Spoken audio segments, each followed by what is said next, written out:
Hey Fit Fam, welcome back to the Flawless Body Studio. I have got an awesome shoulder workout for you today with a full tutorial, so make sure you've got that volume turned up, grab your dumbbells, and let's go. We are going to start off with a plank to a side oblique twist. So you're just going to start off in a plank position with your back straight, and you're going to rotate and pivot onto your feet as you bring your arms straight up and to the side. And you're going to rotate back to center and repeat on the other side. I really love starting off with these planks because they strengthen 3 muscle groups at once. It works your shoulders, your hips, and the sides of your core, protects your spine, and strengthens your core without stressing your back. We are going to continue warming up with some hand walkouts. These are great exercise that not only hit your core and shoulders, but it also increases flexibility in your hamstrings. So in order to perform a hand walkout, you're going to start with your feet hip width apart, bend at the waist, and roll and place your hands down on the floor. With your legs straight as possible, you're going to walk your hands forward while keeping your core nice and tight and contracted. Once you get into the plank position, hold for just a few seconds and then walk your hands back towards your feet to roll up slowly back into the standing position. So go ahead and stand on your band, crossing your cables, and get into a bent over position as we get into a bent over rear delt fly. Go ahead and pull those arms apart, pulling from the back, keeping the elbows pretty straight. And as soon as you feel that tension start to release, I want you to extend those arms back. Pause for just a second at the top and hold. And the rear delt fly can really help sculpt your back, strengthens those upper back muscles. It also helps work on stabilization, strength in your spine, your abdominals, and your hips. We are going to move into a superset using this incline bench. We're going to start with a reverse fly. So this is another variation of a fly, but using this incline bench and some dumbbells to provide a little bit more stabilization. Remember to spread from the back and to hold at the top of each rep.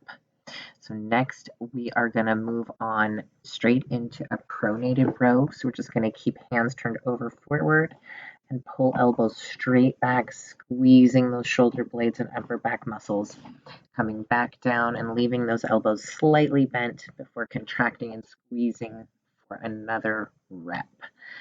After this, we are going to finish up by going into another row, just a neutral row. So keep your hands at your sides and bring your elbows straight up and back, keeping them very, very close to the body, squeezing and at the top and avoid any kind of jerking motions.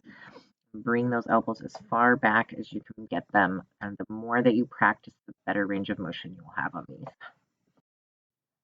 Here is another variation of the bent over fly. This time we're going to do the pronated version, so your hands are going to go overhand in front, and then you're going to bring them straight out to the sides in that bent over position. We're going to bring our hands underneath into the supine position or underneath a reverse grip, and it's sort of like a thumbs up to the sides, straight out. This is going to hit a little bit of a different angle than those other bent over fly variations. For this last exercise, we're going to be alternating front raises from the neutral to the pronated or overhand position. So I have a slightly bent over position, and I'm going to grab one dumbbell first, bring my arm straight out to the side and twist into the overhand position at the top of the rep. And I'm going to bring it back down into the neutral position as I bring it back. I'm going to repeat on the other side. After I complete this set, I'm going to do the same thing, but in the supine position. So I'm going to get back into my position. I'm going to grab one dumbbell, and I'm going to bring it up from the neutral position into the underhand position at the top of the rep, and bring it back to neutral as I bring it back down, repeating on the other side.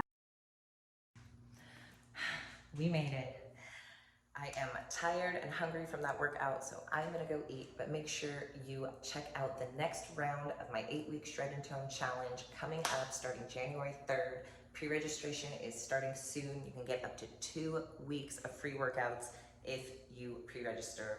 You are gonna get a new custom meal plan if you're in this round. You are gonna get new workouts. You are gonna get more e-guides, and I'm gonna have a new winter recipe book coming out for even more meal plan ideas. So check it out, hit me up to join, and I will see you next time.